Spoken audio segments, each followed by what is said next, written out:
Hey guys, how you doing? Good. How are you? Good. How are you? Good. I am so sorry. I am filling in for Roberta, and I think I recorded this early. So I apologize, but I will hang out in the background and try to facilitate this as best I can. Thank you, Alan. Yep.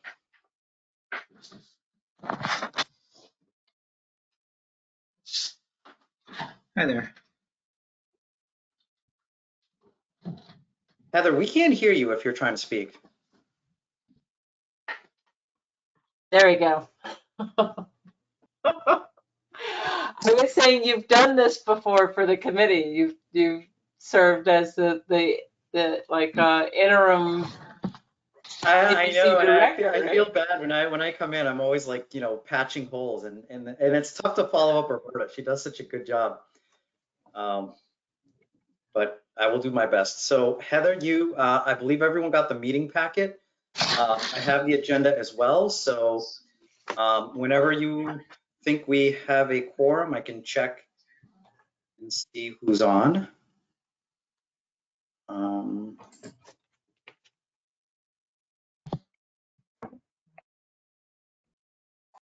I think if we should be 7 people tonight,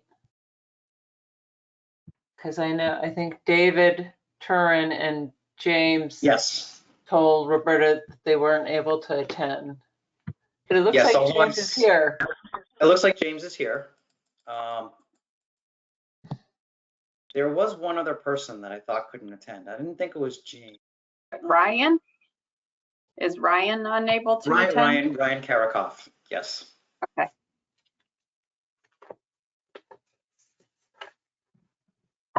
Okay. Oh, that's right. It was Ryan. Okay. Oh, no, actually, James did not tell Roberta he couldn't be here. James is our new member this evening, who I want to introduce to everyone. But let me first properly kick off the meeting, and then we'll go back to that. If you can just hang in there for one moment. Sorry for fudging that. So welcome to our Wednesday, May 24th, 2023 meeting of the Community Preservation Committee. Pursuant to the Chapter 2 in the Acts of 2023, this meeting of the Somerville Community Preservation Committee will be conducted via remote participation. We will have a video recording available upon request as soon as possible after the meeting. I think with that, should we take a roll call and make sure and see who's here?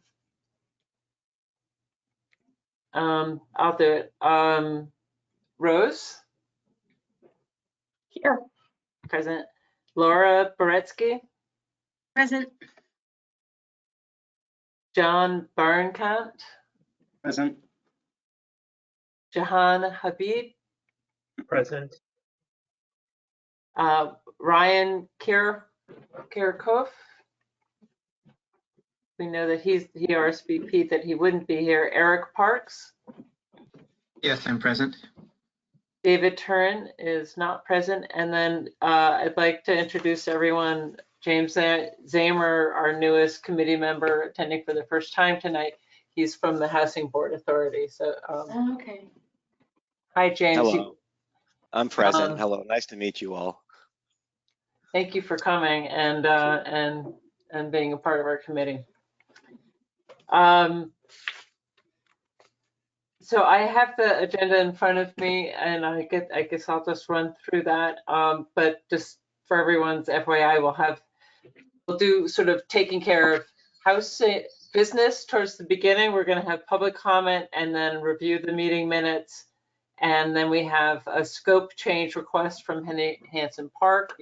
There was a package in the meeting package, so you could have seen that. And then Vita Real is here with a request for off-cycle funds. And their information was in the meeting package too. Then we'll switch our focus to the annual budget and approving the community preservation plan. Both of which, well, the budget we'll work on this evening, but the plan we've been looking at in pieces So a lot of it now is kind of compiled together, but we can focus on making sure that the goals and priorities read the way we want them to. And then I think probably the rest of the plan is familiar and looks good. And if you haven't had a chance to look at it yet, any new members and stuff, I'd recommend taking a look at it because it's a very nice document and it really summarizes the work of the committee well. And then we'll conclude with other business. So Alan, are there members of the public here tonight? 1 second, let me check on that. I only see 10 staff listed. We do have Leilani Mendez, who is waiting to speak on Vida Real. But currently I do not see any members of the public. Okay, so we don't need, we'll hear from Leilani shortly, so we don't need to open it up for public comment because there are no members of the public here. So we have 2 sets of meeting minutes to approve tonight. And the first is March 22nd and the second is April 26th. Are there any comments or corrections on the minutes, either minutes? Okay, does anyone want to make a motion to approve the March 22nd and the April 26th minutes? One combined is okay? I'll make a motion to approve both sets of minutes. I thought they looked fine. Really, really thorough, actually. And I'll second it. Thank you. So I'll take the vote. Rose White? Can I vote even though I wasn't there for one of the? Yes. That's fine. That's Okay. been determined at some other meeting. That was a point of clarification, but Yeah. apparently you can. Yeah, I think that's happened before. Okay. Yeah. Laura Beretsky? Yeah, I made the motion, right? Oh, you made the motion, that's right. And John, you seconded it? Jahan did. Yes, Jahan, I okay. seconded. Okay, so John, what is your vote? Yes. Okay. Jahan seconded it. Eric? You weren't Yes. here, but you can Yeah, I was here always for the second. abstain. Oh, no, it's James. Eric was here. Sorry. And James? Yeah, so I wasn't here either, so can I Would you vote? like to abstain? No, I read this. I think I would definitely be in agreement, so. Okay. All right, great. I think you can. I don't know about members attending for the first time. Do you know, Alan? Do you know nuances of that? So that is a good question. I think let's keep it as is, and then I will circle back with Roberta, but I think either way, we have enough votes to pass it. Yeah. So. Okay. This comes up on the Historic Commission frequently, and somewhere along the way, we've been advised that it's okay for people who weren't not present to vote on minutes because it's merely a matter of accepting them rather than approving them verbatim. That's what we've been told by staff, but I don't know. Yeah, I think we were told something similar, so that. Yeah, I think that's definitely true. I think James is a little bit unique when this is his first meeting on the committee. Yeah. But I think it should still hold. And either way, I think we have the votes. So.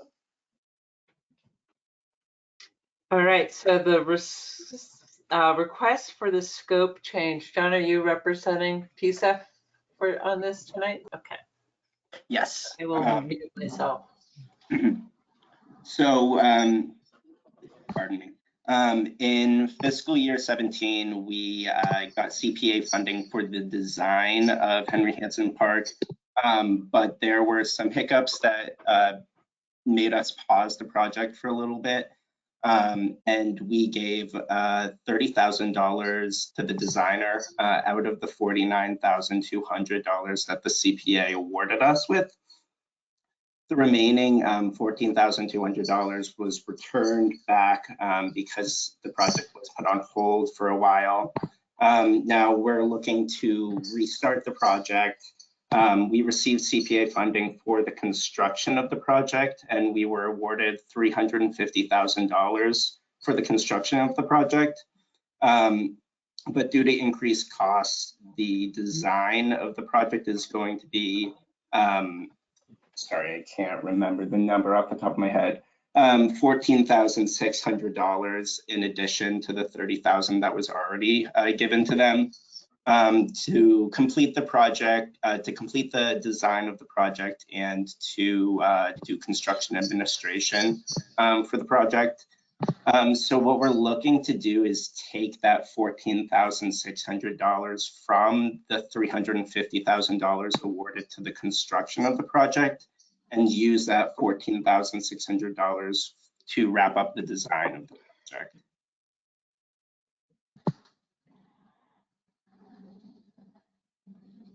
Does anyone have any questions? I don't think so. Just a question. So I'm new as of last month, so I don't know the whole history, but so you had enough information to put forward a request for funding for construction before the design was complete? Yes, it looks that way. I wasn't a part of the PSEF team when we went for the funding, so I can't answer that in full, but I believe the construction drawings are at about a 90% stage. So at that point, you can come up with a good probable cost for the construction of the project. And that's probably how we came about an asking price to the CPA. Okay. That's my only concern, is if the design is still ongoing, how likely is the construction cost to be realistic? Right, and construction costs are probably going up due to the economy, but we also have other forms of funding for this project that can help cushion that inconvenience. Cool. And Yeah, how soon would it begin? The design of the project, I would have to confer with Arn and get back to you, but I would assume that once we got funding, we would try and engage the designer immediately. Okay. Do you know, would that entail putting out an RFP, or do you have somebody picked out already? So we would just re-engage the previous designer who was working. I believe it was CBA Landscape Architects. So we would just go back to them to complete the project as it was just. Oh, that's nice. Good. Okay, great.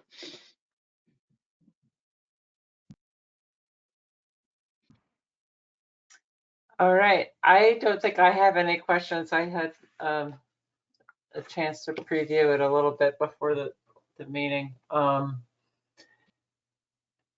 There was also apparently like a credit where you gave back a certain amount of money, and that's actually the money you now need to switch into the other purse. So it's kind of really all evening out. Yeah, I believe it's like $400 less, but practically this similar amounts. Okay, would anyone like to ask a question or make a motion to approve? Or I'm deny? Or- happy to make Okay, I'm happy to make a motion to approve. thank you. Have a second? I'll second. Okay.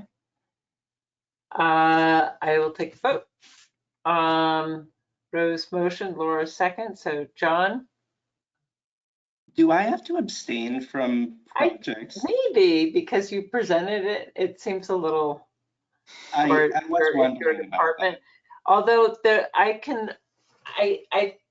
people, PSEF representatives vote on PSEF issues all the time. So no, All I the don't think you time. have to at all. I think Right. you can vote.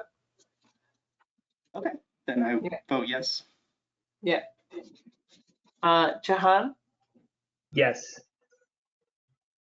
Eric, Yes.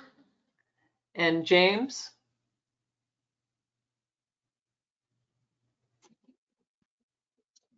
Did you hear me? Mm-mm. Oh, yes, Okay, thank you. sorry. It's fine. Okay, with that, I also vote yes. So with that, the the request for a scope change is approved. All right. So now let's go to Vida Real, and I'll hand it over to Alan, so you can let Leila have the screen. Yes, how do I do that?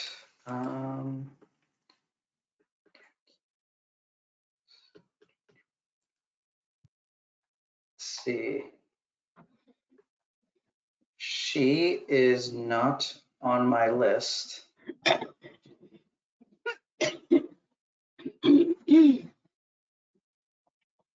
I think you have to promote her to Okay, panelist got or it. something, and then Yep. you can. Oh, but it's funny, I have her as a panelist.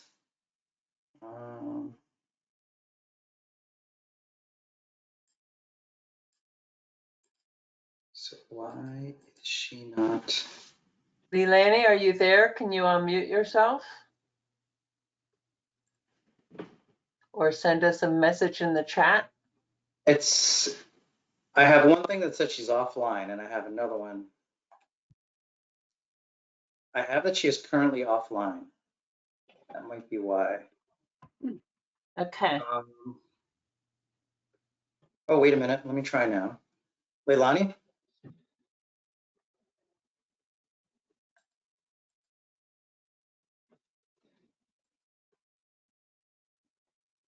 Says she's self-muted. Yeah, so Leilani, if you're there, can you put something in the chat so that we know that you are, oh, here she is.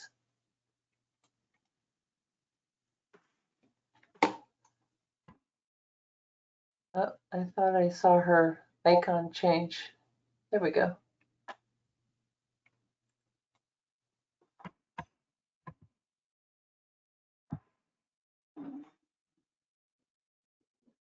Leilani, I see that you have your phone and your computer on, but I can't hear you yet.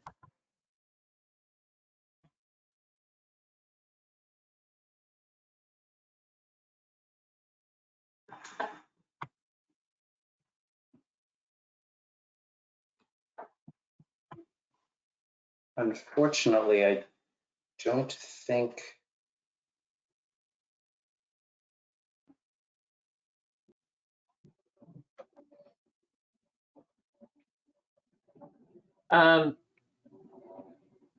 So it'd be nice if we could hear from Leilani. For those of you who were here, you would remember that they wanted to ask for the off-cycle request, our meeting last month, but were unable to attend. So this is the second meeting where we've tried to connect with them on this issue. So if it helps, what I can do is I can try to screen share the material that Roberta left in the meeting packet, which was just the memo from Wagner, DeFreitas, and then the cover memo from Vida Real itself. Yeah, let's do that. And then unfortunately, you'll be busy doing that, so it'll be hard for you to see any requests from Leilani. I'll look at the chat and if she. Can you hear me? Now we can. There we go.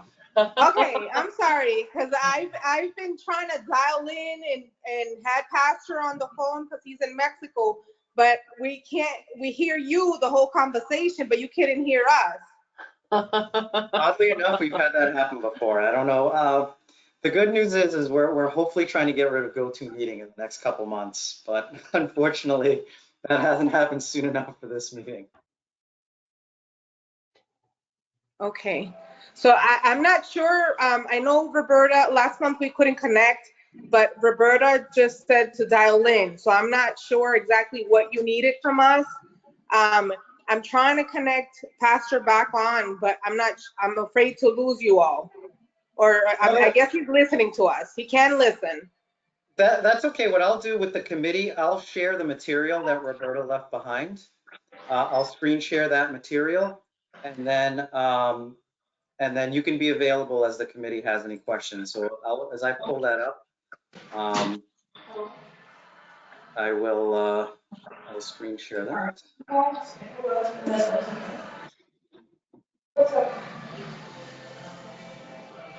Leilani, if you could mute now while Okay. Alan pulls up the material, and then unmute when afterwards when we're discussing the proposal.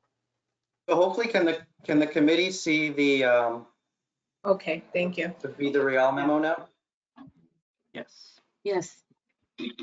And I will see if I can increase the fonts of this while I can.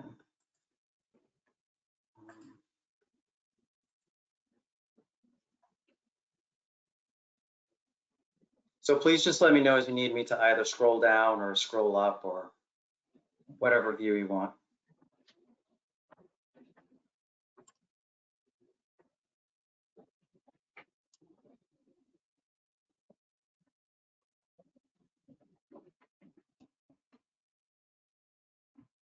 And so just to briefly summarize the memo, we have an original request of $90,000, which was approved. This is a supplemental request for an additional $80,000.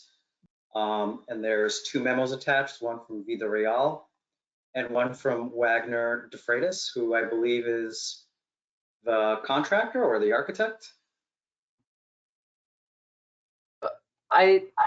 If I remember correctly, and Leilani, you can jump in here, is that there was the initial contractor on whom the grant amount was based on turned out to not be able to really complete the work to the quality that was required. And so now they have a second contractor involved and he needs additional funds. And so that's why you see these different numbers bouncing around. It's the difference between the second contractor and the first contractor. Yeah, the original contractor, when after everything was said and done, was not available as to why Wagner jumped in on the project after the fact. But with the delays, with everything after the permits and everything was being submitted and during COVID, everything increased. And that's why the supplemental funds is needed, because when the project started and finished, it was during the winter months. And now that they see the flaws, they need to be corrected. And as you know, the material costs are no longer the same as what it was 3 years ago.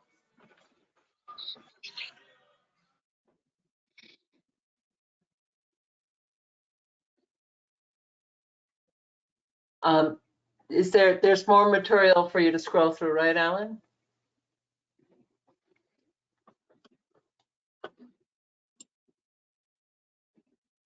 So I believe the rest are just some cost estimates and some Correct. So you'll see on the slideshow, there's two invoices, an invoice that would have been what he would have charged us originally and what the today's cost is.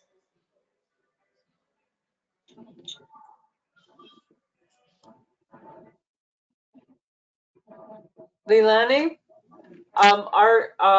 Roberta's not able to be here tonight. She probably would have been able to answer this question, but do you remember how long it took from the time that your grant was awarded to when the contract and everything until you actually received it? I don't have the exact dates with me, but I know it took a little over 6 months, if I'm not mistaken. It was a while. It was a long while. So that sounds reasonable. Yeah, so it is a process that we're trying to maybe improve upon, but it just so that committee members know that it can take up to 6 months from when we award the grant until the recipient actually has the grant monies available to them. Yeah, so because after the disbursement, after they agreed the grant, and the disbursement was a while, and after they approved it, it took another while for the permits, and it kept every time something was being submitted, and then they needed to submit to the Historical Society, which took another few months as well. If I may ask a question, The memo from Luis Morales, it says it has the completion has been set back to about 75% of initial completed work. And I'm sorry, just the phrasing of that, does that mean there's 25% left or 75% of the work left? 25 less. Okay, thank you. That's what I thought, just making sure. Thank you. Just a couple of questions to make sure I'm up to speed. So this was a grant that was awarded pre-COVID? Is that why we're seeing before and after COVID pricing? Yes, sir. Okay. So the original $90,000 was from back in 2019 or something like that? And And from then the you said- original contractor, I believe. I'm sorry? And from the original contractor, I believe. Leilani can Okay. confirm that, but I believe there was, from the original award, I believe there was two variables in the pricing, the change of contractor and then just what the current contractor estimated before and after the pandemic delays. But the initial application was maybe 2020, 2021. I mean, it was. Yeah. I don't think it was as early as 2019. No, it was, Okay. I believe it was 2020 before COVID. When the city opened the CPA, that's when it was applied for, and then it was given, and it was given up to that estimate was up to 90,000, and then the new contractor that walked in and came in and picked up the slack of the previous one gave us a previous estimate of what would have been and a new estimate of what it costs today. Okay, I got you. So the 140,000 was just there saying if I had bid this back in 2020, it would have cost me this. Okay. That is Somewhere- correct. In the memo, I saw some reference to having to redo work that was bad. Could you elaborate on what that was? I'm sorry, I didn't hear you. But in the memo I read, which I don't see in front of me now, I thought I saw some reference to having to redo work that was faulty or that was bad, that was found to be bad now that the winter's over. Yes, What was that? that was this. Oh God, let me tell you right now. When they painted in the they did the wash, that the whole entire the color is not resembling and not matching with the color that was supposed to be. This is for the slate or the repointed stone brick? I believe it's the slate. I'm sorry, I don't have I see it. the. No, I see it. It's in front of me. I just didn't see it. Slate flaws in the slate work are noticeable. Okay, so the new contractor is going to replace slate that was the wrong color and finish the job for you. Yeah, he's gonna finish the job as long as we can get the funds. Right now, that's where we're holding off is on the funds. And I'm told that as long as we get the funds, then we're able to speed up the permits and not have them hold back again because they need all this equipment to get back up there. Out of curiosity, is there any recourse against it if you're having to redo work that you already paid for? Is there any chance that you're going to get some money back from that first contractor, or is that out the window? No, because we never paid the first contractor because he never started the job. Okay. Okay. I think I follow you. Thanks.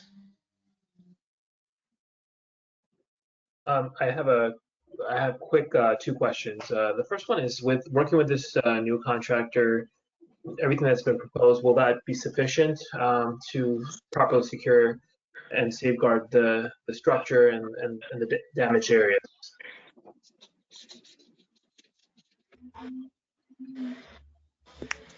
I'm sorry, I didn't get that. Sure. So since you're working with this new contractor, do you believe that the amount that's listed in the estimate plus the proposed work, is that going to be sufficient to ensure that the deteriorated areas and the damaged parts of the tower will be restored? Or do you think that there may be additional costs expected? Well, with the new estimate that he gave us, he's assured us that if we can get that, he's able to address what needs to be addressed. Because washed away with the cold weather, now, I mean, if we can get it before the cold weather becomes again, then he's assured us that he can get the job done.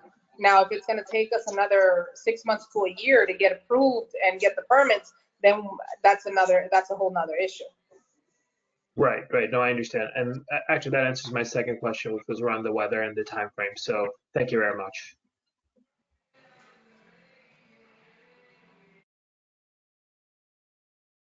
You're welcome.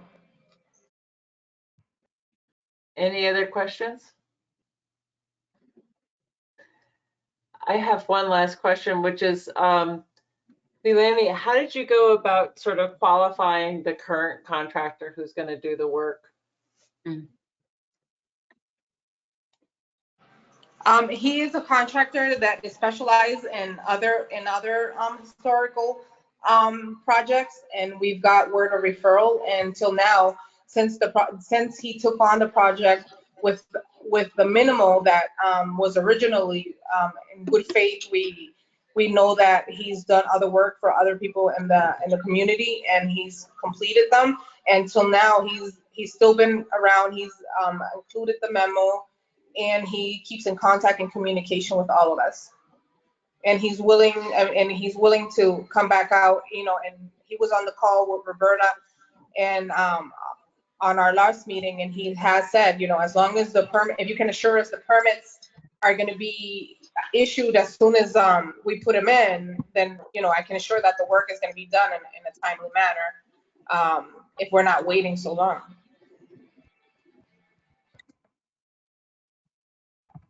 Okay, I there, have a question, okay, if I could. yes, please. So you had mentioned something about there was faulty work that had been done. Which contractor was that? Was that the first one, or is obviously the second one hasn't started, right? So the first. No. The second one started. He did the work.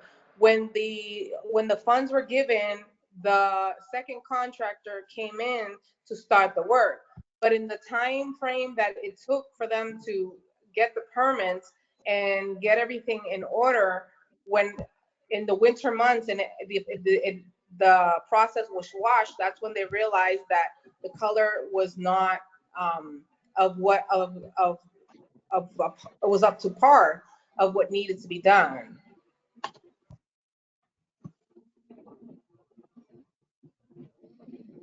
The length of that it took for us to get the permits and for them to see the whole entire process, it was like they needed to get everything in order. The permits that were issued, I think they were only issued for 30 days or something like that. Okay, thank you. James, do you have a follow-up question? No? Not at this time, thank you. Okay, thank you. And they were suggested that we apply for permits that at the longest length possible for him to be able to finish the work and not in short increments. Yeah. So if there's no more questions, would anyone like to make a motion? Rose? I'll make a motion to approve the additional 80,000.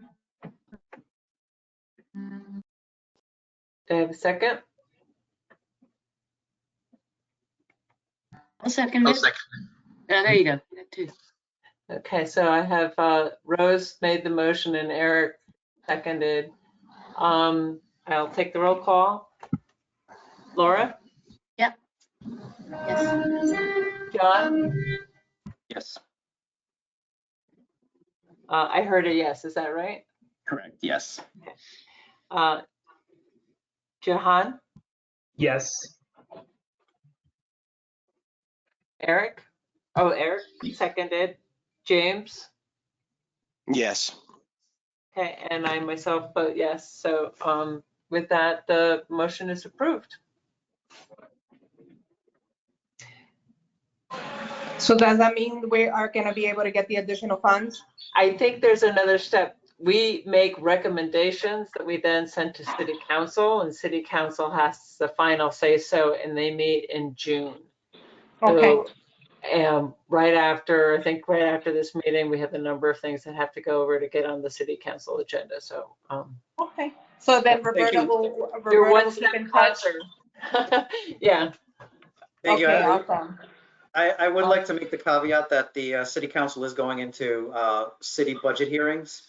So that may get a little bit, the city council process may get a little bit delayed, but Roberta will hurry up and get this into the city council agenda as soon as possible.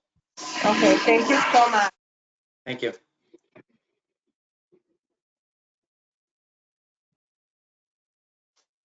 okay. So with that, we'll change our focus to the annual budget. So as a framework, since we have new and old members here tonight, the annual budget is probably one of the more significant things that we do over the course of the year. What we're doing is we're taking, Alan, we can see your email if you want to be sharing that or not. Can you say the budget? Can you see the yeah. budget spreadsheet now? Okay. No, we see No. your email. Oh, okay. That is. And so what we're doing is we're allocating the percentage of the pie, how much of it goes to affordable housing, how much of it goes to open space and recreation, how much goes to historic preservation, and how much goes into kind of a flexible category where we can, during the award period, move those funds around as needed based on how many applications we get, or you know, all sorts of things that make having a flexible, at least some flexible funds, a useful tool for us once we get to the award period. And then there's a maximum amount that you're allowed to put towards sort of administrative costs, which typically our strategy has been to put that a maximum amount there. That amount, if it's unused, it goes back into the pot. So it's just been, that's how we pay for our CPA director or advertising costs or outreach material or whatever. So that's the kind of things that get paid for from that percentage. All right, so Alan, maybe you should run us through this. Sure. Can I ask, can everyone see the budget spreadsheet now? Yeah. Yep. Okay, perfect.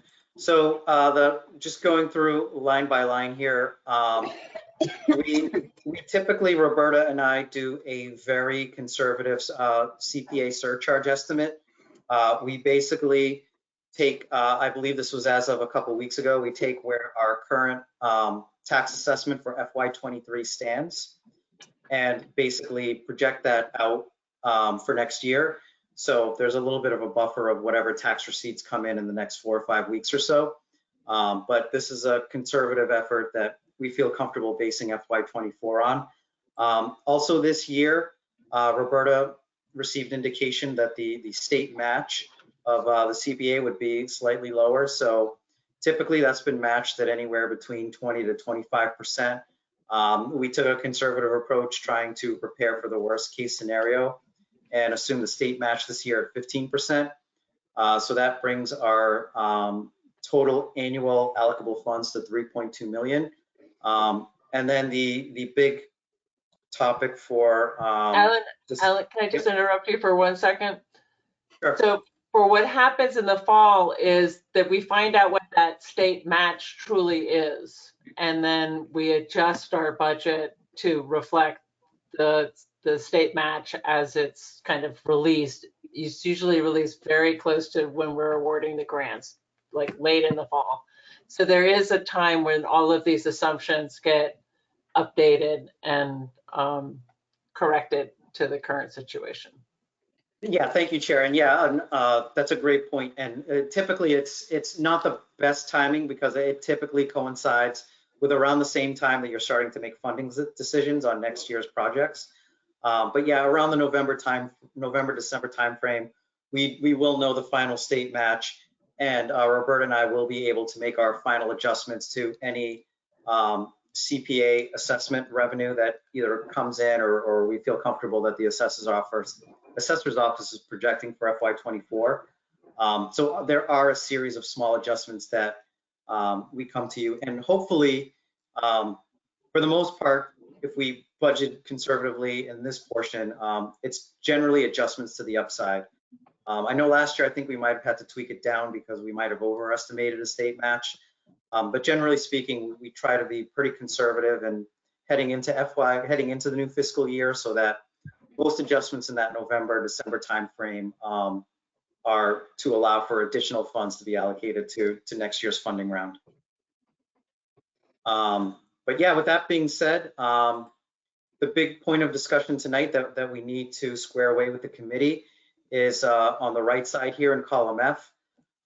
These are the category percentages that, the city of Somerville, we typically allocate our budget to the community housing, historic reserve, and open space reserve based on set percentages that give us our voting pool for the fall funding round.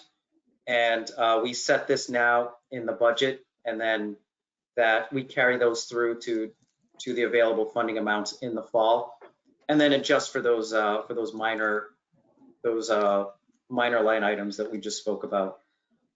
So currently the percentages have been set the same as they have for the last several years, with, again, as Chair Highmark noted, 5% for admin, 20% for open space, 15% for historic reserve, 50% which goes to the Affordable Housing Trust, and then our 10% flexible bucket. And so with that, I'll open up to the committee's discussion on the category allocations. So I'll just, for the sake of refreshing memories, and happy to pull up the document if we need to. So in our last meeting, we looked at the community outreach results that the committee had done and the kind of input that we had gotten from people. And we saw that actually over a historic time period. And it usually kind of toggles right around these percentages. There's usually more for open space than we are. I think that the public input tends to indicate that they want about this much or maybe a little more for open space, but we typically have enough. It's sort of functioned well around these percentages, again, because we've got that budgeted reserve that we can kind of push around as needed if there's a plethora, if there's a bunch of more open space projects, which usually there's usually a lot more historic preservation requests than open space requests. But that's not in overall numbers, it's in number of applicants. I don't know if that helps or helps to clarify anything, but please ask questions about this process or about how we've come to these percentages if you have any. And in addition, I'm sorry, but if anyone has a proposal for why we should do it differently this year, this would be a good time to introduce that line of reasoning.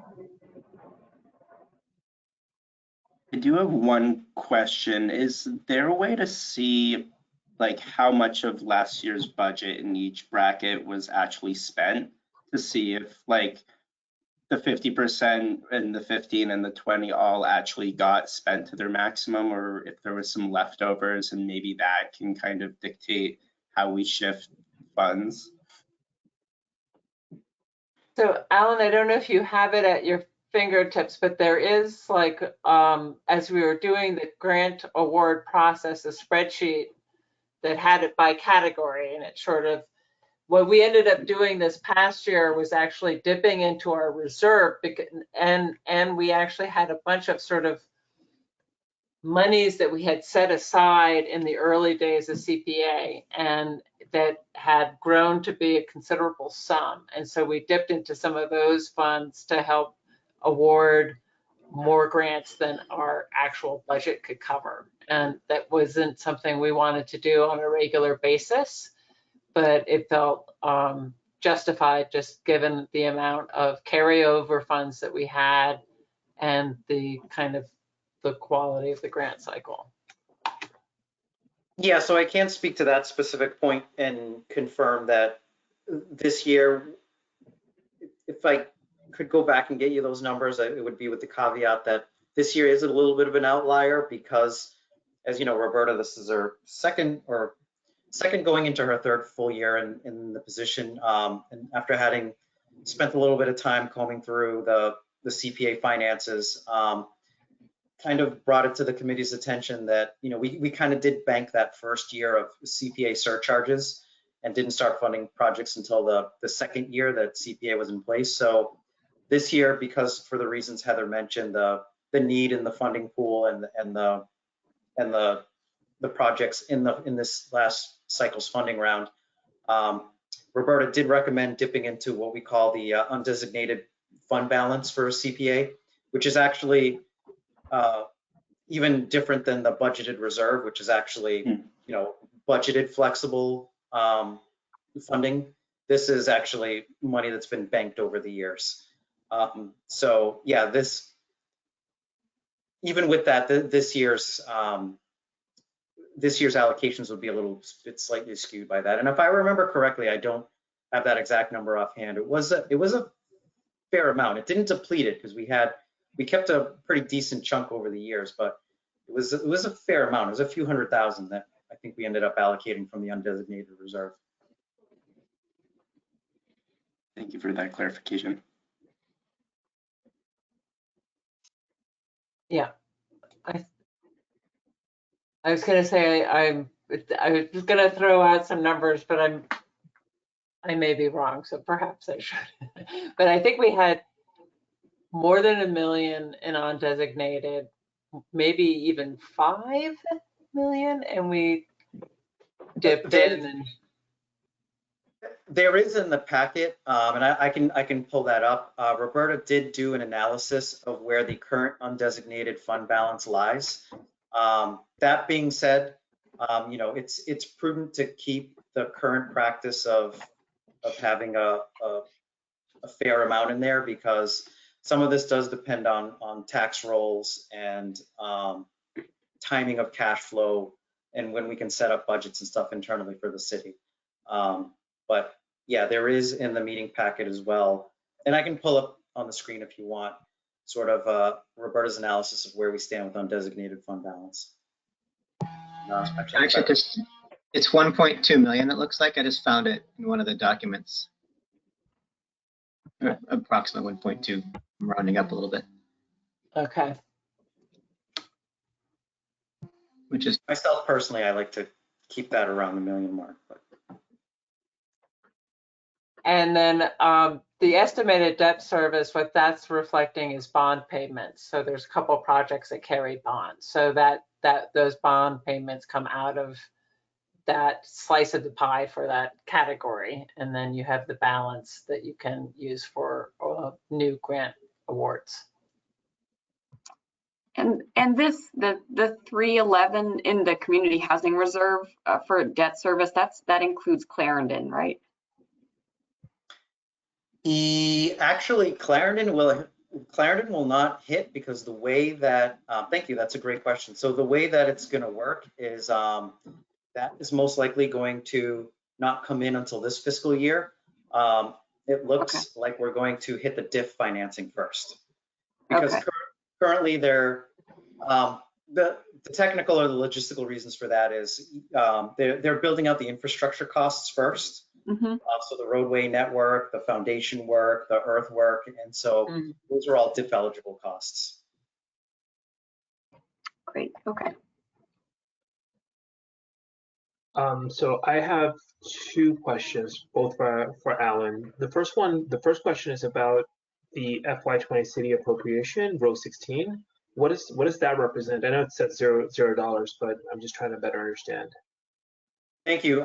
So through the chair to you, committee member Habib, it's the first. There were a couple of years before pre-COVID and probably maybe even a year or two before that, where the city made, in addition to the resident tax surcharge and the state match, the city made its own additional contribution to CPC from either the general fund or free cash.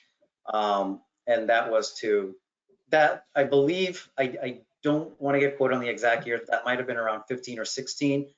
That also helped to boost the general balance of CPA and go towards those projects in those early year funding rounds. But that was a supplemental appropriation above and beyond the standard resident surcharge and the state match. And that also is, that can be an administration proposal, but that also is subject to city council approval. Understood. So the fact that, as a follow-up, the fact that it says 0, I mean, does that basically anticipate that we are not expecting any city appropriations for, at least for FY24? Is that the right understanding? That is correct. At least for FY24, it is not in the administration's plans to make a supplemental appropriation to CPA. Understood. That clarification is helpful. So I'm going to shift over to the budgeted reserve matter. So I know I fully understand the 10% estimated revenue, and some of these numbers will obviously change, hopefully in the positive direction, meaning additional funds will be available. But one thing I wanted to better understand was the mechanism. We talked about earlier. Madam Chair talked about the undesignated funds that we have available. That it's about 1.2 million, or was 1.2 million. So is there a mechanism, or does this committee want to consider a mechanism, perhaps for this fiscal year or for a future fiscal year, to see if we can perhaps replenish that undesignated reserve? I mean, I don't think we should necessarily make any commitments just yet, but I just wanted to introduce the topic just so we can, I agree that it should be about $1 million, at least $1 million, as available, because we may get a number of wonderful projects in the future. Applicants will have compelling ideas, and the need for the funds is great. So just wanted to introduce that topic to see if there are any thoughts. Again, I'm not necessarily disagreeing with any of the percentages, the proposed distribution percentages. I'm just trying to see what everyone thinks. Alan, correct me if I'm wrong, but I believe what happens is when that surcharge revenue is adjusted, the adjustment up, if we underestimated, actually rolls over to the next year's undesignated funds.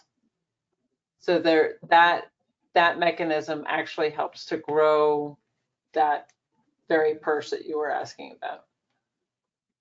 Correct. So I believe, technically speaking, and I can confirm this with the auditing team, but yes, it automatically goes into the undesignated fund balance as we close out the books in the next 5 weeks. And then in that November, maybe October, but typically it's like October, November, December, Roberta and I will come back to you, and then you will again have an opportunity to deliberate and discuss how much you want to keep in undesignated fund balance, if you want to,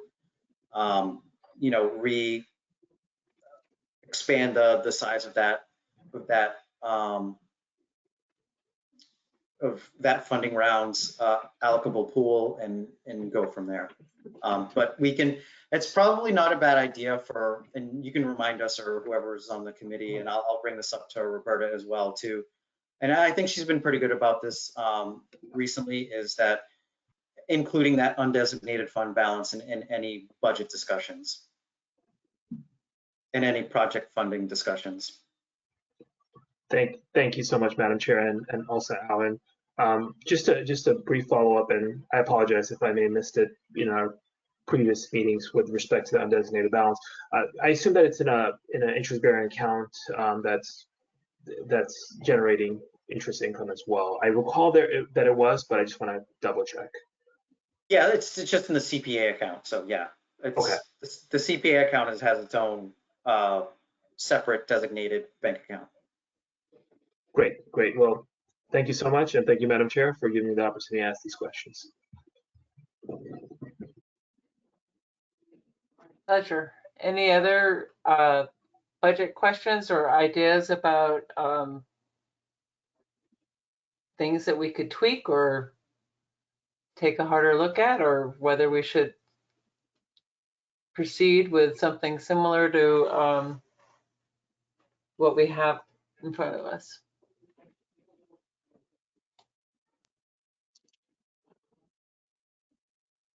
Bruce?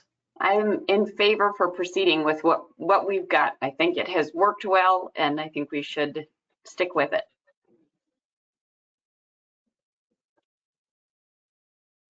Yeah, I would second that because we discussed it a lot, but I don't want to override anybody else. Might have been saying something. Eric? Seems to me like the percentages reflect the sentiments that were received at the public input points last year. The only question I guess I have is if for those who've been on the committee for a long time, how much variation is there?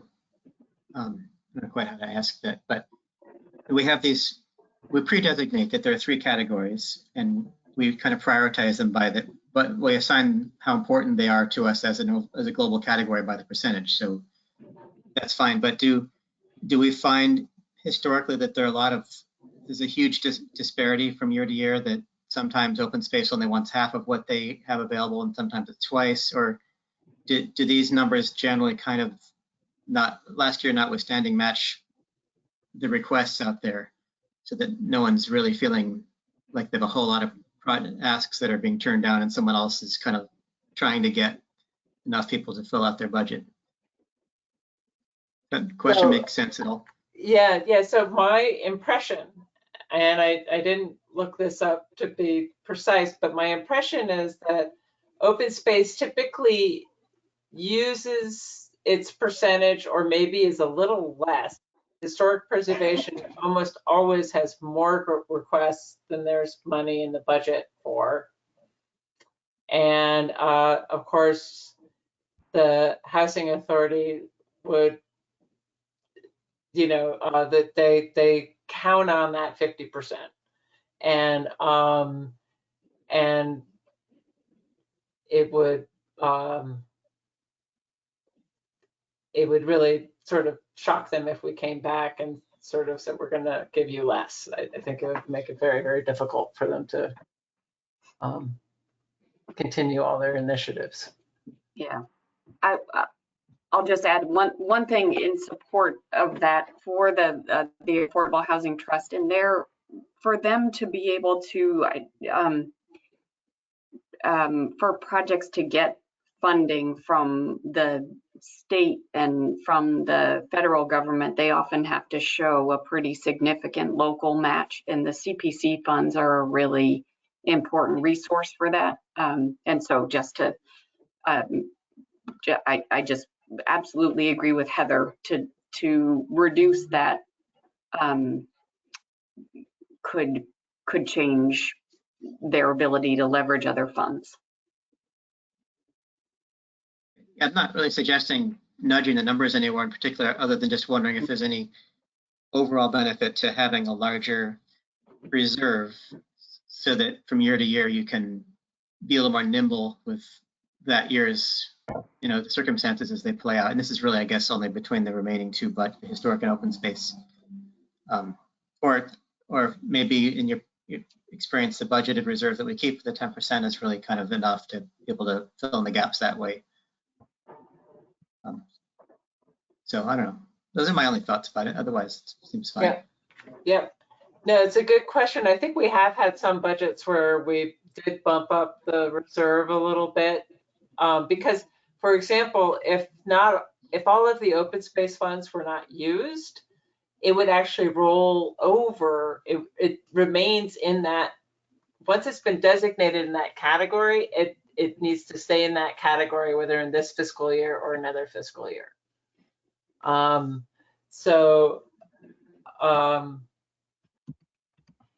But so far, I don't think that's been something that's happened a lot. Do you know, Alan, if there's been a history of designated funds moving forward in certain categories? Have we had an overage?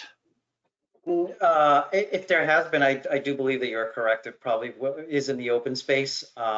And I hope if I can try to clear up without hopefully not making it more confusing is that is a point I want to expand upon that can be tricky is that, so what Chair Highmark was trying to explain, it's besides the budgeted reserve, which can flex between all three categories. Once we set these allocations, each category has its own reserve. So there is an open space reserve, a historic reserve, and a community housing reserve. It's just that one never carries anything over because it's in and out. It's 50% and 50% goes straight to the trust. So nothing ever stays in that reserve. But to head to Chair Highmark's point, if it wasn't to get completely voted, it would just sit in that category's reserve. Thank you. And if there were a reserve in an individual category, it would be reflected in the spreadsheet, I assume. So I don't know, like, this might come back again because we might have had to address this tonight and we didn't, in terms of when we approved the emergency funding.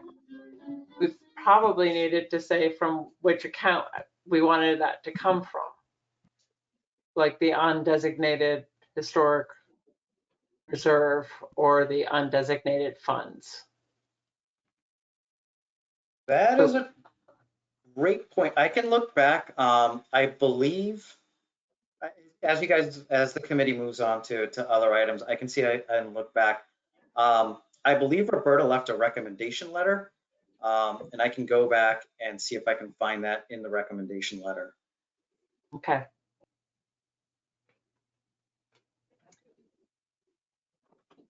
Any other questions about the process and or recommendation suggestions? If I could speak about the open space and recreation side of things, I do understand that we might have not used our funds entirely before, and maybe reducing the percentage may seem beneficial. But the PSUF, Public Space and Urban Forestry Department, has hired 2 new project managers, me being one of them. And we do have a lot of projects coming down the pipeline. And this funding is very important for us to get designers and to get construction completed. And also, it's very helpful with receiving other types of grants. I know like the park grant, it always bumps you up the tier if you have funding from the CPA as well. So these funding sources very important to our department.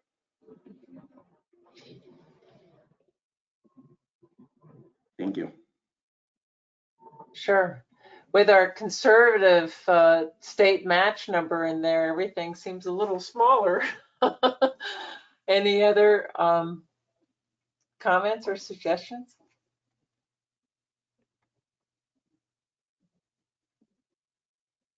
Okay. I thought I saw something about the state getting extra monies for the CPA funds. There was something in the newsletter, right? Yeah. You did. Yeah. Does that, Oh. how does that impact what we're doing? Or is it too early in its process to be able to bank on it? I think it's still too early. My understanding it's possible that there's another 30 million allocated to the whole pool, but that doesn't get decided on until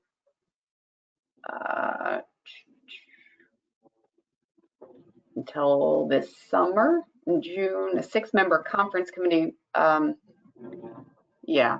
So it's still a process. I think this is the fall date, Alan, that you were talking about. Yeah. Yeah, so I believe you might be reading an email from Stuart Sagnor. Yeah. Yep, so that's making its way towards the state budget process. And so once the state budget process is completed, then they will be able to calculate the allocations that will go down to CPC. For all communities, not just some of them. And one of the things is we'd like to approve this tonight because we need to get it into June city council meetings. This is our recommendation to the city council in terms of how we would recommend. This will be that my first item tomorrow morning will be to get these percentages and final budgets over to the budget team. And I did, if I can take a moment to clarify right now, Roberta did specify for the Vida Real project that it, and now that my memory serves me correctly, that was also part of the reason that she had the undesignated fund balance exhibit. So the Vida Real supplemental funding would be from the undesignated fund balance. Okay. So if we didn't specify that in the vote, we probably should.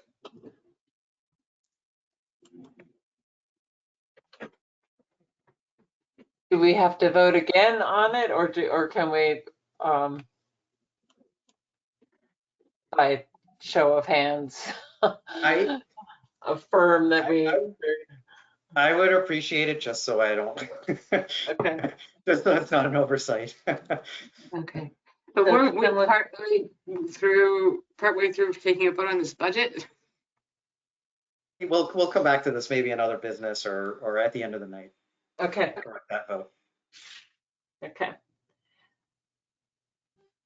So just to confirm the process, this is a tentative budget, and sometime next fall, the actual budget will be confirmed after we've already divvied up funds to the applicants based on these numbers. And if we get more money, that will go into the pot for the following year, or is there a chance to actually fiddle with what we give out this year? It really depends on the timing of when the city gets its fiscal year close certified and when we get that final state match number in. I have seen both situations. I have seen where everything happens in time and you're able to vote for it in the fall funding round and add it to the projects that will be voted on in November, December. And I have seen it where we didn't make it in time and it gets kicked over a year. It really depends on the timing. Thank you. And that we is actually the state, right? Issuing their final match numbers, their approved numbers.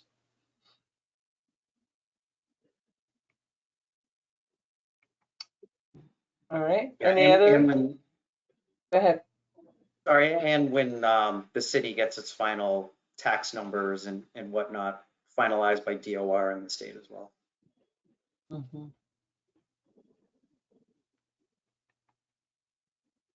All right. Do we have any motions on the table? Well, there was one that Rose put on the table to approve this budget that I seconded. All right. Are we ready to vote, or does someone have a question? All right. So Rose made the motion, Laura seconded. So John? Yes. Jahan? Yes. Eric? Yes. And James? Yes. Thank you. All right. Well, with that, we can get our recommendations in to City Council for their June meeting. Typically, we try to do this a little bit earlier, but this year it took us a long time to get through our final grant recommendations. There was a few kind of precedences that we were studying for the first time, and it just took a little bit longer. So with that, we are going to look at our next sort of main item for the evening is to review and approve the community preservation plan, which is this plan that we've been looking at in chunks up until now. And what we'd like to just look at and make sure, get everyone's eyes on for one last time is the goals and priorities. You can put that up, Alan. I think it's called Goals Summary is the name of the document. Let me see if I can find that, and that would be in the CPP plan, right? Yeah, It's under the I think annual it's a review sep- folder. Yes, goal summary. So,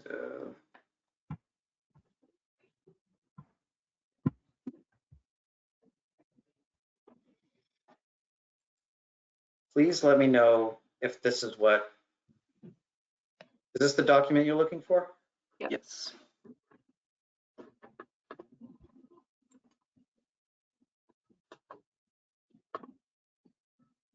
so I think we could maybe just take a moment for people to read this, and you could scroll down after a little while and go through the, I think it's like 2 pages or something, right? Just let me know whenever you're ready for me to scroll. I'm happy to do so.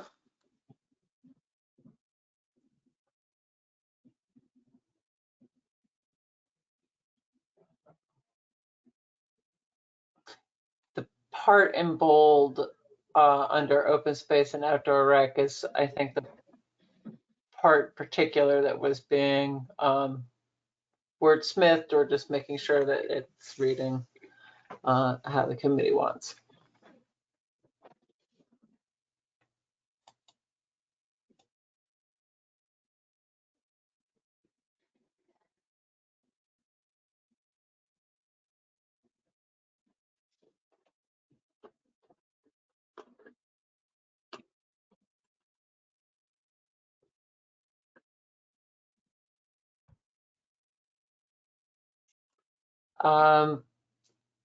If maybe we take these one at a time, if we just do open space first. I think it was in particular the wordsmithing of item 5 that people were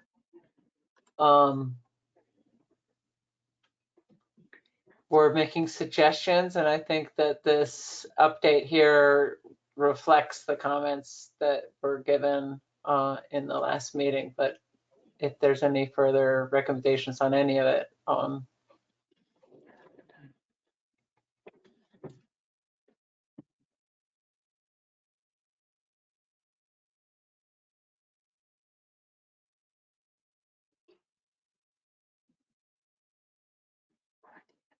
mean, go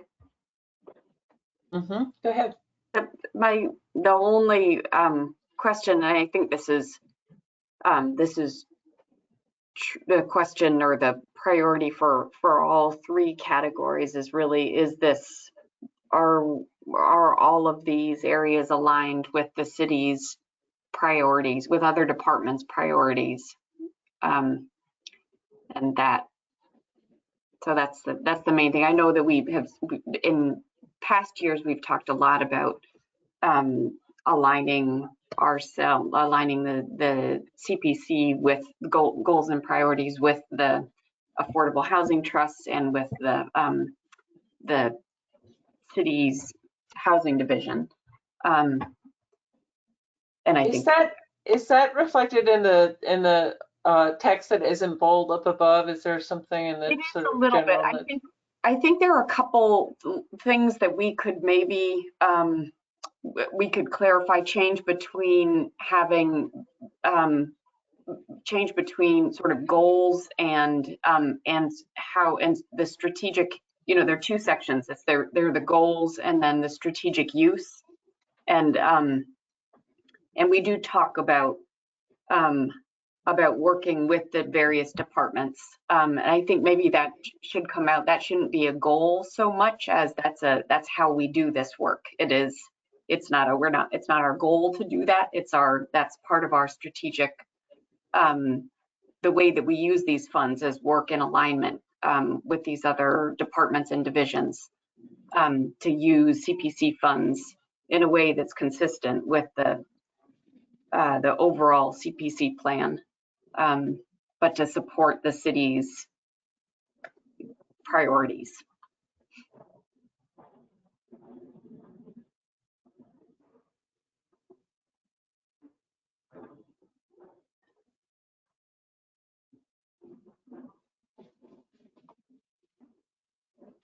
I'm muted. So at present, is it showing up here under goals or is it showing up under strategic? Because I'm not Yeah. seeing it right So, here in the Alan, goal. if you go up a little, if you go up more, I think if we said, if we had C and D, those, I think maybe those kind of come out of, those aren't so much,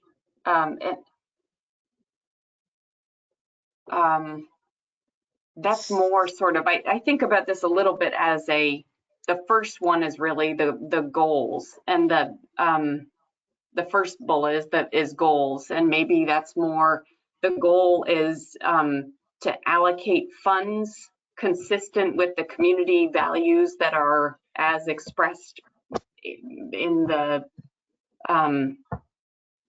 CPC plan. Does that make sense? So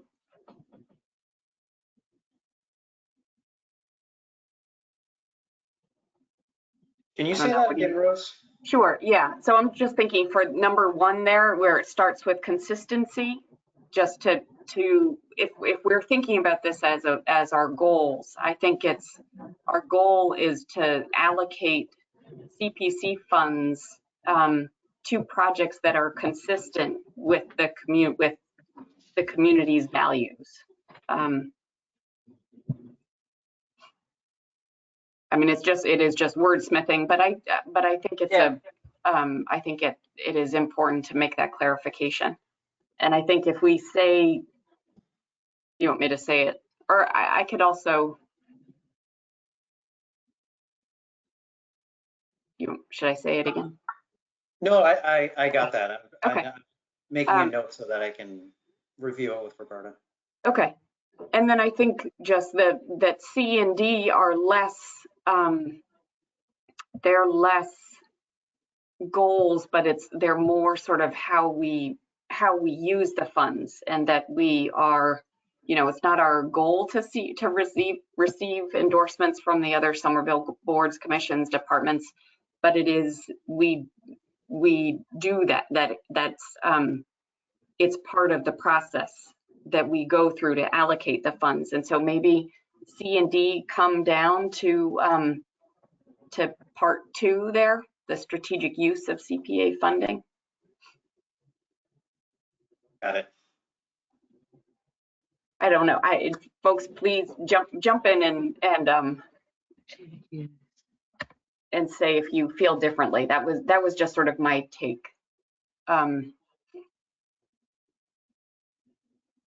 And I could support that recommendation. I see what you're saying. And then the one other thing that I think is, this is a shout out to Roberta here, but that under the strategic use of CPA funding, I feel like Roberta has done a really, really good job of thinking about the users, the fund recipients, and how to streamline the process for them. And I think that should be included as a bullet here, that we use, that specifically Roberta is, or, and the CPC staff and the committee are committed to making an application process that gets the funds out, or gets the funds designated and gets the funds flowing as quickly as possible to the end users. Are you saying that should be under goals or strategic? I think that's again, that I would call that strategic use. That's, I think, I don't know. I guess. I think so too. Okay. And I think it is important to acknowledge, because that's something that could only get better, and it needs to be, up there as a important part of our process.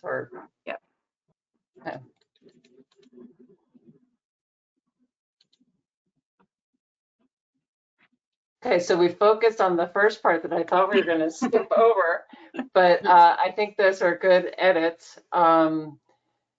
Should we go through the whole? It's It's funny, so the document isn't live. You can't edit here during the meeting, so we can like kind of look at it and say that's approved. Right, Alan? I'm sorry, repeat the question? Are you unable to correct the document in front of us? I am trying to take notes without completely messing this up for Roberta, but if you want Okay. to see the edits, I can try to go in and edit them live. I don't know if I am in a If you have editable the, version. uh-huh. Let me see what I can do here.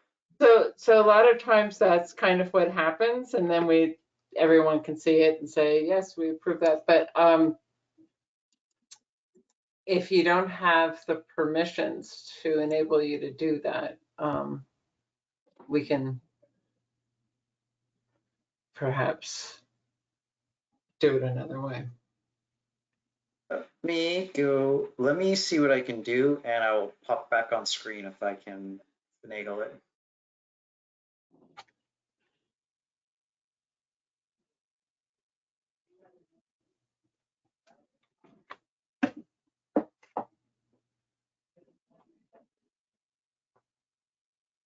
In the meantime, I would second what Heather was saying earlier, that I think Roberta captured the changes that we discussed last time in 0.5 there under the open space. And I mean, overall, we've kind of discussed a lot of this as we went. So, I mean, not that we shouldn't tweak it further, but I bet we don't have a lot left to tweak, is what I'm guessing, because we've discussed this previously. And I know Roberta sent over the open space and outdoor recreation goals to the PSEF department for review. So I'm assuming she probably also sent that for historic preservation and community housing. So it's had some staff review as well. Mm-hmm.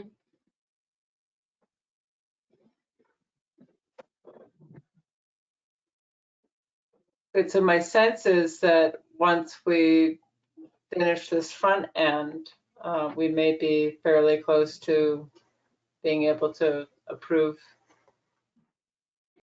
the goals and priorities. Yeah, I would agree with that. Okay. They look good to me.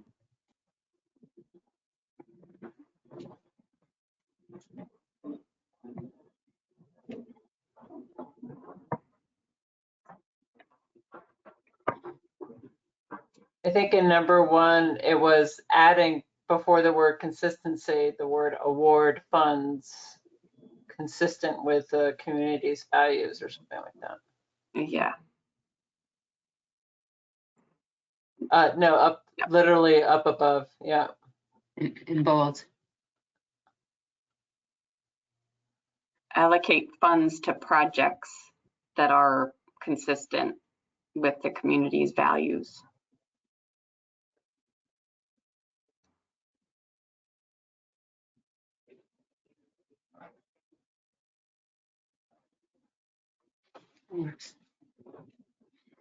I'm having some bullet editing issues, but Yeah. So other than, formatting stuff, does the flow here kind of reflect what the committee would like to see? Okay. Can I have a motion to approve the goals and priorities for the 24 Community Preservation Plan? Motion to approve. Great. Thank you, John. And a second? I can second. Okay. I'll take a roll call. Rose? Yes. Laura? Yes. John made the motion. Jahan seconded. Eric? Yes. And James? Yes. Okay. Great. And I vote yes as well. And with that, it passes. So the next item will be assuming that these goals and priorities are now inserted into the community preservation plan draft that we had in the folder, is to review and approve the fiscal year 24 community preservation plan. Which again, we've been looking at this in pieces, so it's really the final compilation.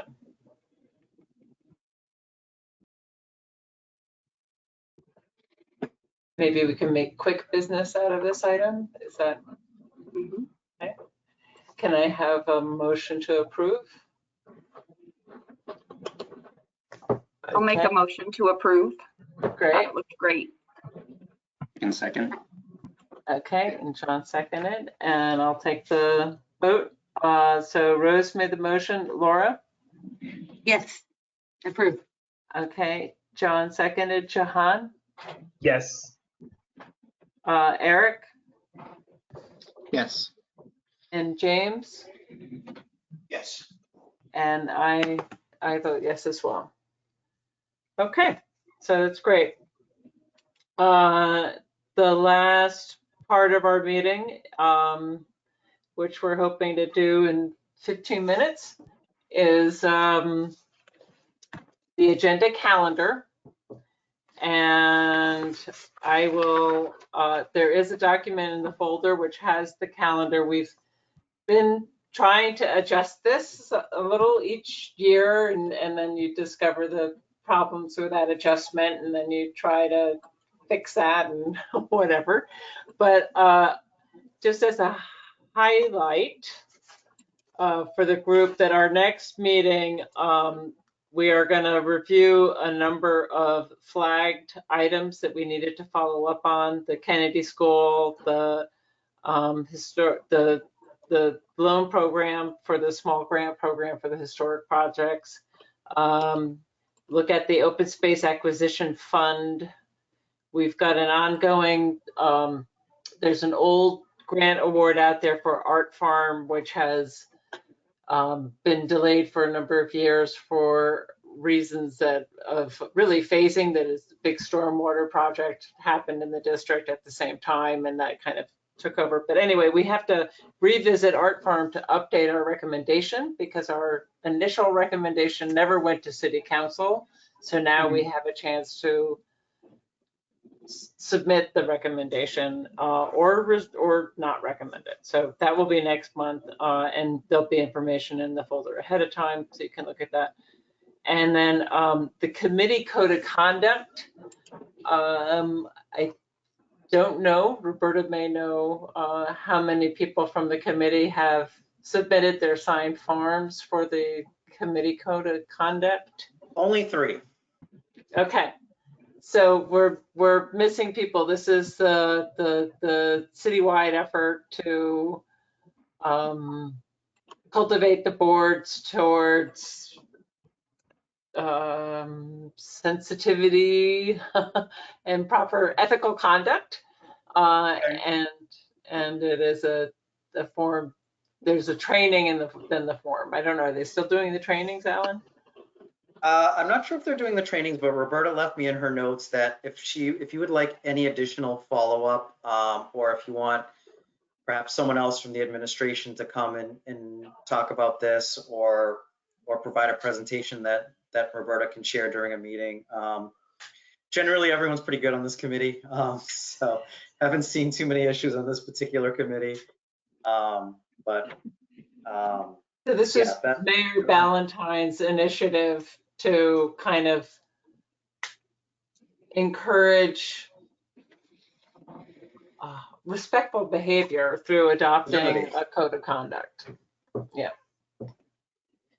Okay, so if you haven't done it yet, please do so. I think the training was like a little Zoom presentation by the staff who've been putting this together. So I'm sure they've got a slideshow or something that they could share, but there was also a document that went out that is the actual language itself. It's not too mysterious. All right, so that is June. And then July, we begin some preliminary steps in our grant award. There's this eligibility determination forms for projects that want to partner with the city on something in particular. It's important for them because they have to get partnered with the proper agency, and they need time for that. But we take August off, and then you can look at the calendar for the rest of this, but it's the beginning of applications and reviewing and awarding. So that's really our fall period of time is really busy with awards. And really the next couple of months, we have items on our agenda, but what we're gonna probably be asking of the committee is to help us with our summer months community outreach efforts, which I was happy that in this year's community preservation plan, we showed an increase in all of our numbers in terms of the number of people we met. It's still not like staggering when you think in terms of like social media numbers, but for us, it was a big step up. So that's the other thing is maybe we should add community participation to our next month's meeting. So if there are new ideas or questions or initiatives that we can put out there, what we've been doing is tabling at like farmers markets and summer streets and Monster Mash and, a number of kind of citywide events where we have a table and we ask people to take some time to sit at the table and help collect from the public how they would spend our budget, those percentages of the pie that we just did. So I don't think we have to adopt the calendar. I just kind of wanted to run through it so that people have a sense of where we are today and kind of where we're going over the next few months.